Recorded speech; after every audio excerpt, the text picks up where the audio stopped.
Seven-time champion Jimmie Johnson and Travis Pastrana are in this year's Daytona 500, and Hendrick Motorsports once again dominates Daytona qualifying. Let's talk about it.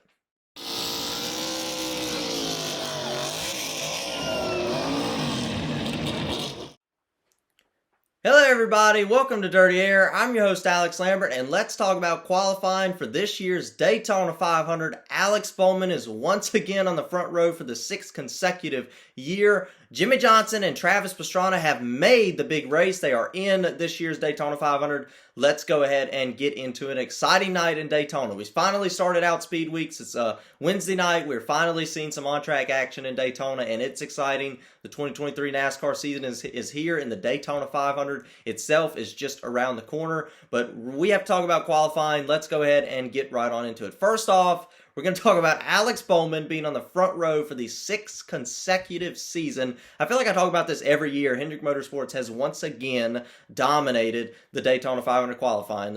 Three of their four cars were the top three positions. Chase Elliott, not sure where he was, but Alex Bowman is on pole. Kyle Larson is starting second in the Daytona 500. William Byron qualified third, but unfortunately for him, he will have to race in the dual races tomorrow night to determine where he will start in the actual Daytona 500 itself. So it'll be interesting to see how those Hendrick Chevrolets run in packs instead of single car runs. But we've done this single car run qualifying for years now. Hendrick Motorsports continues to dominate it. Let's just talk about how Alex Bowman has had some impressive starts in Daytona qualifying. This is like a every year thing. We talk about how good Hendrick is. Let's just take a moment and talk about how good Alex Bowman himself is at Daytona qualifying. Whatever that crew chief is doing, whatever that team is doing, whatever Alex Bowman, the feedback he's giving, he's finding the speed to put under the hood for that race car because they were super fast today, blew out everybody else in qualifying in both rounds.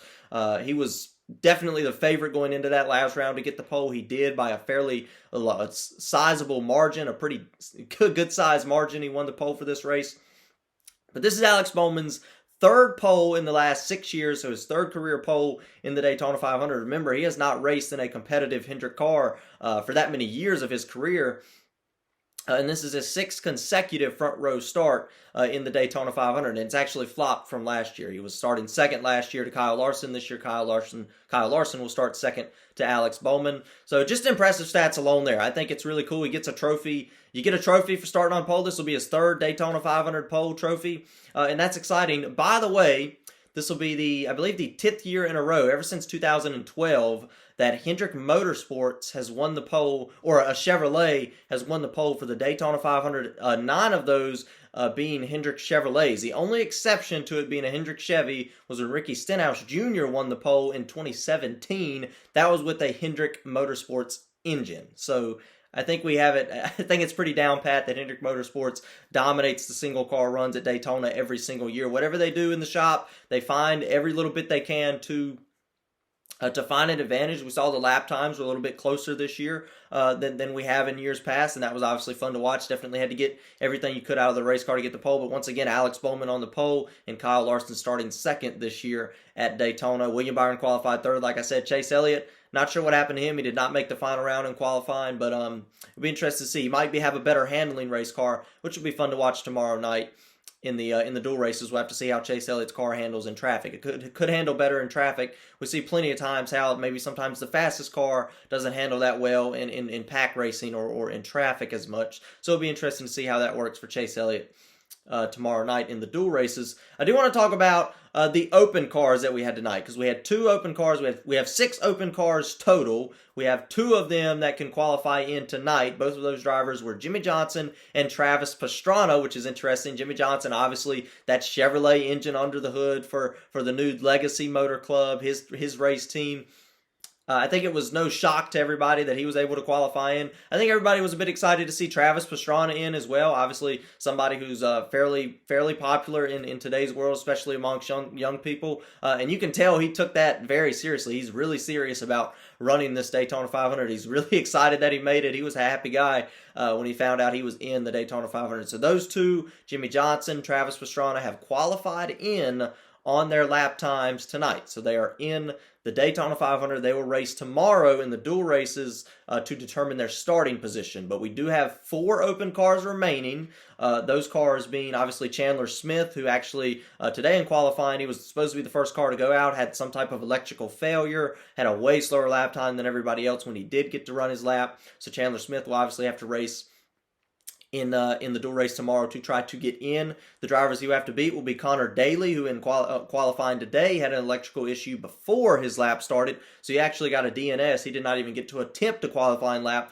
Connor Daly did for the money team in the 50 car. Zane Smith will also be another open car in the number 36. And then, of course, you have Austin Hill in the 62 car are the last 4 open cars. Those guys will have to duke it out tomorrow night in the dual races to determine who gets in. 2 more spots are available. So tomorrow, 2 drivers will make it in, and 2 drivers will get cut from the Daytona 500. That should be a lot of fun to watch. We'll obviously break that down tomorrow on the show as well. But just wanted to mention that. So that's really all there is to talk about. There's one more thing I want to mention, and that was Kyle Busch. This is just something I want to talk about. Kyle Busch in his qualifying lap, obviously showing some speed, which is a good sign. Obviously made the final round. But in his final round of qualifying, on his second lap of qualifying, he actually went down below the double yellow line and tried to side draft or tried to draft off of Austin Cindric there. I think Cindric was going a little bit too slow. I think Busch knew that he wasn't going to be able to get the pole or get a top 2 starting position, so might as well try it. What's the worst that can happen? And then unfortunately NASCAR actually gave him a penalty for that. I've never heard of that myself. I didn't know that was a rule. Typically Kyle Busch is one of those drivers that knows the rules better than anybody else, so I'm surprised if that was a rule that he did that. The only concern would be if that wasn't a rule that was previously set, NASCAR decided to penalize them.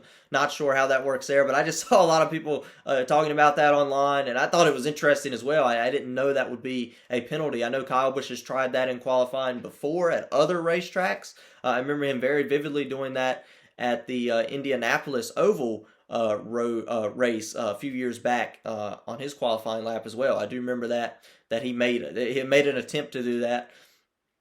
And obviously tried to do it again today to find any little speed that he could, but it didn't work, got penalized. But definitely interesting. Never seen that. Never heard anybody getting penalized on a qualifying lap. I know Ryan Blaney got penalized last week or a couple of weeks ago at the Clash for turning around and trying to redo a lap. You cannot do that anymore. And then, of course, Kyle Busch today getting penalized for going below the double yellow line at Daytona. You cannot do that in the Daytona 500, by the way, and that's very important. That could be an important aspect of the Daytona 500 finish if that does occur. But anyway, that's really all there is to talk about following Daytona qualifying. Like I said, Alex Bowman, Kyle Larson, they don't have to worry about anything tomorrow as far as their starting position. It's almost going to be like a practice session for them, but we do get to see these race cars. We saw every Daytona 500 car today in single car runs. That's nice. That's awesome. We got to see each one individually, which is exciting, but we get to see them all tomorrow in 2 different packs, in 20 car packs. I guess it would be 21, 22 car fields, but we do get to see them race together in packs. That'll be a lot of fun to see how that goes, and we'll be able to kind of digest a little bit, what cars are better. Are the Fords better, the Chevys, the Toyotas? What cars are better in traffic? That's when we can really dissect what each driver is attempting to do. So that's it. That's all there is to talk about following Daytona qualifying. Obviously, if you like the video, like and subscribe. And of course, I'll be back tomorrow for a Daytona Duels review. And that's it. And of course, let's get rowdy.